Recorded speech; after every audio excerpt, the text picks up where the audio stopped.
Hello and welcome to YOG TV. I'm Luke Dufficy. And I'm Emily Ridlington. We've spent the day at Pasher Koffel taking in all of the activities, and it was a special day because I even handed over my ROG watch to Luke.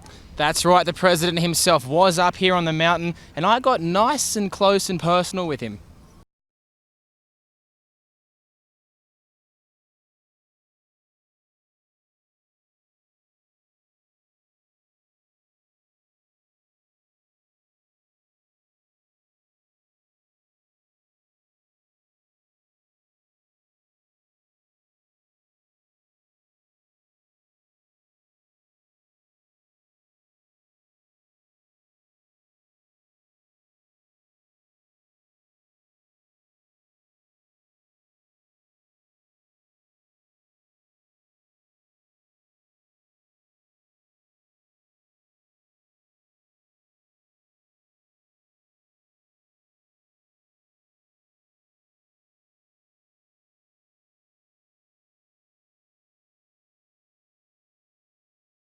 The president was also here to watch the first ever mixed parallel team event, and he says he was very, very pleased with how it went and that he'd like to see more mixed gender races in the Olympics.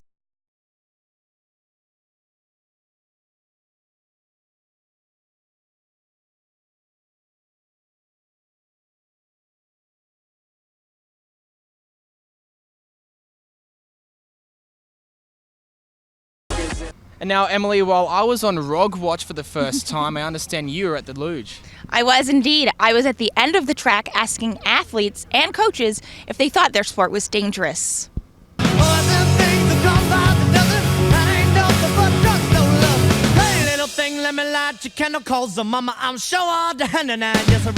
Most people would consider what sport you do crazy. What do you tell them? Why do you do this? I guess it's fun. It can be crazy at times, but it's always a good adrenaline rush. And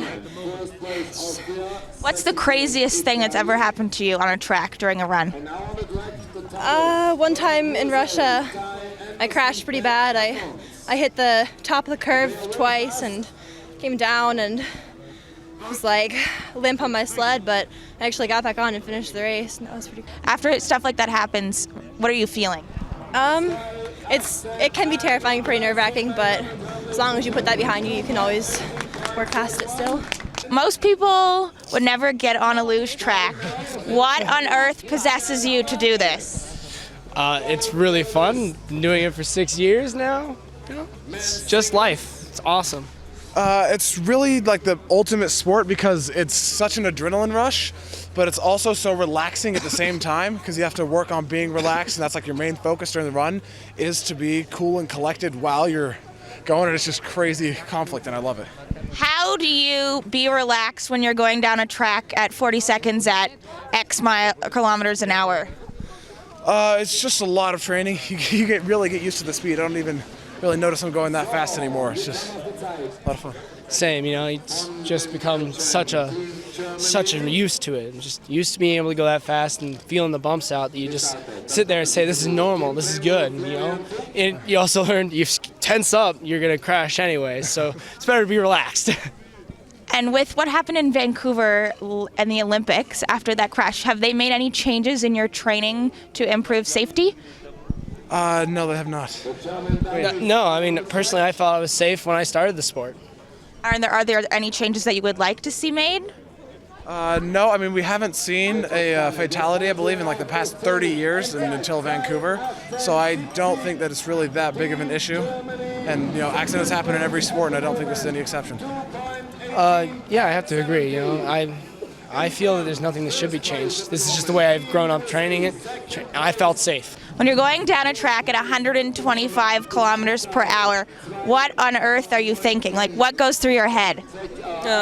I think there's not much because we have the track in our head, and so we think about it and drive all the curves and try to be fast. So the last question is, because I'm from Canada, in Vancouver there was the death of the luger. Does that change anything in your mind about your participation in the sport? I think didn't change anything, but it was a really bad day, and we have many thoughts in our head, and yeah, it was not easy, but I think we know that it is risk what we do, so we do it with the risk.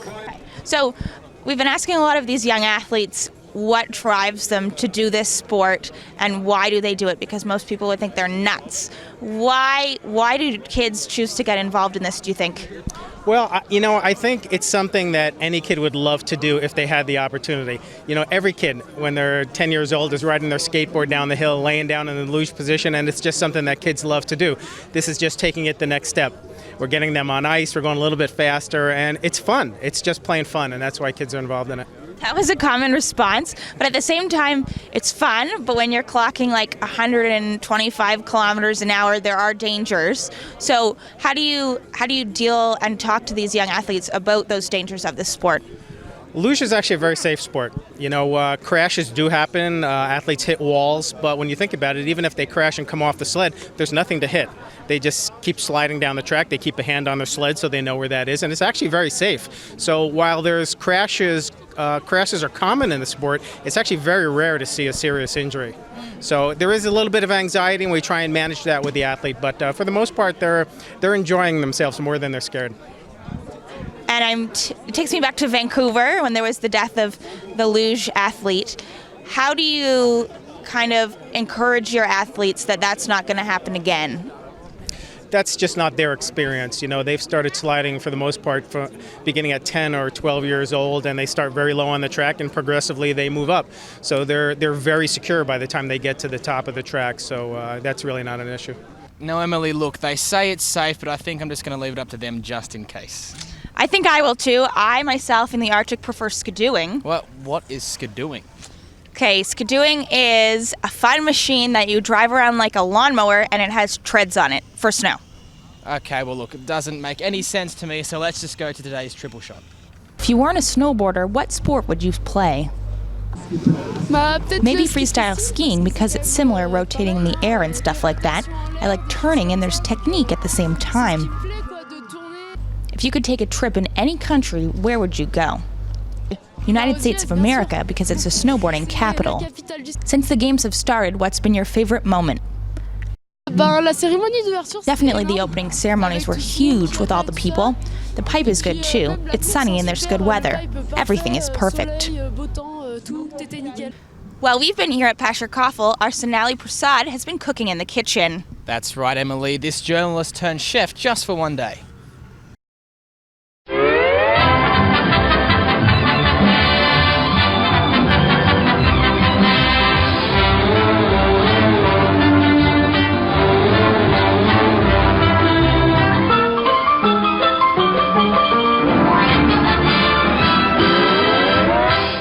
Hi, so we are here at the Master Chef kitchen, here where the young athletes get to learn how to make healthy and nutritious food.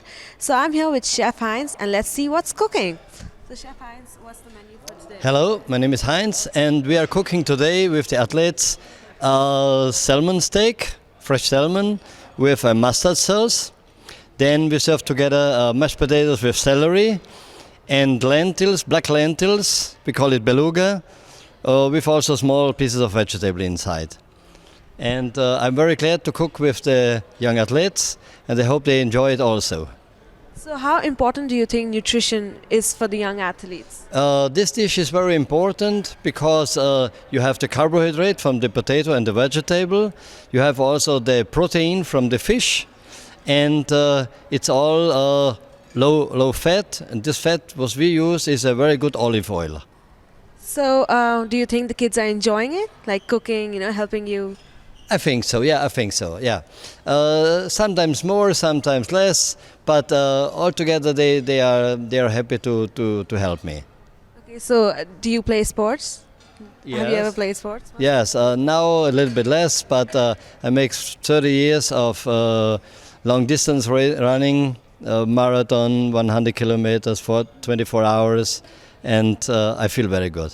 That's an excellent combination, sports and chef. Yeah. Wonderful. Yeah. Thank you so much, Chef. So let's now catch up with the kids who are cooking today and are now eating. Hello Hello guys, my name's Sarah from New Zealand and I'm standing here with biathlete Olivia Thompson, and Olivia's actually a bit of an expert in the kitchen. What's your favourite thing to cook, Olivia? Probably lemon meringue pie, something like that. Oh. Wow, that's fancy. I mean, I've cooked a bit, but I really enjoy cooking like pasta dishes, just of any sort. We're cooking I don't know, it's like a fancy salmon thing. We're getting this kind of celery puree going. I'm not entirely sure. It's gonna be good though.